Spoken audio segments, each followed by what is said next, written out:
Chris, can you recollect back your first trip to Canada, your first trip to Toronto, and just how influential that was going to be in your life as it moved on in terms of hockey? Well, I came here the first time in 2004, 2005 with my team from Finland, and we went to the Wayne Gretzky tournament, and it was an amazing experience for a young kid to come and play in Canada. Watching NHL back in Finland and knowing what the hockey lifestyle here in Canada is, it actually opened my eyes, and I decided ever since then that one day I'll play here in North America. And you did. At age 15, you come to all places. Wilcox, Saskatchewan, Notre Dame College. I mean, that's as far away from home as you can get. You're just 15. I mean, it had to be tough not only on you, but really tough on your mom and dad.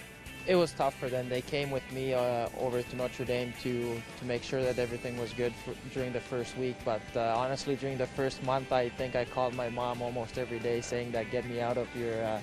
I don't want to stay here because there's nothing really to do in Wilcox, Saskatchewan. So after that, hockey started, and I got used to the lifestyle there. It was really, really strict in Wilcox at the time. You had to clean your room every day, and I wasn't used to it as a 15-year-old kid that everything had to be really clean and really, really strict like that. But I made a lot of great friends, and I still talk to most of them. And it was a great experience that made me want to stay here even longer. Yes, and you played on the best midget team in all of Canada. You won a TELUS Cup, and you got to play with Morgan Rielly. How special a group was that team that was able to win a Canadian championship? It was a special group. We didn't lose a lot of games that year at all, so we had to go through adversity too. We didn't do well at the Max tournament during Christmas in Calgary, and after that we talked a lot as a group of guys. In Wilcox, of course, it's easier to be with your teammates because everyone lives in the same dorms and everything. So we got close. It was great to see that Morgan's doing so well right now because we played together in Wilcox. So it was a special group, and I'll never forget that year. And then that leads to a career in the Quebec Junior Hockey League and another culture change for you in Chicoutimi. Tell me about your billets. Tell me about the French culture and how much of an adjustment that was for you. Well, it was pretty tough. I had a friend that went to school in Notre Dame, and we were good friends in Notre Dame, and we both got drafted by Chicoutimi. So we both moved to Chicoutimi. We made plans over the summer that we'll be together, but of course he wants to make new friends in the new team, and I don't blame him at all. I probably would have done the same thing. So I was left a little bit alone in a new place. I didn't speak French at all, so it was tough. I was lucky to have a great billet that spoke English and spoke French. My billet mom's name is Hélène Lapointe, and the dad is Eric Lavoie. They had two kids, Samuel Lavoie, who's right now, I think he's 12, going to 13, and Stéphanie, a young kid who was 2 years old at the time when I got there. So I spent a lot of time with them my first year.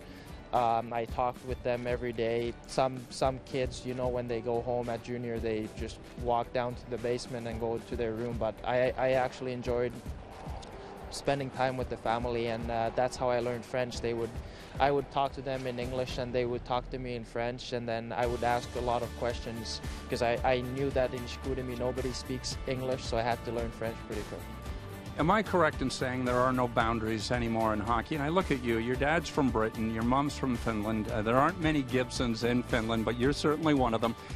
They certainly opened up some doors for you in terms of that, and that basically allowed you to come to Canada at a young age and grow as you have.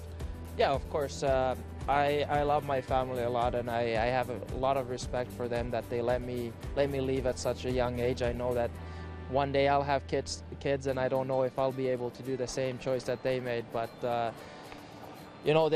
I've come from a really athletic family. My dad's in martial arts, and he's a black belt in kickboxing. So and my mom, she's been hiking all over Europe by herself, and so we have a pretty athletic family, and they've been behind me all the time. And it's great to see that where I'm at right now, and hopefully one day they'll fly from Finland and come and see my first NHL game. Let's end it on this. A great concern to me is Finnish national security. How much more military training do you require to protect that great country of yours? I'm actually done right now. I'm lucky. I just have to go back and get my military passport.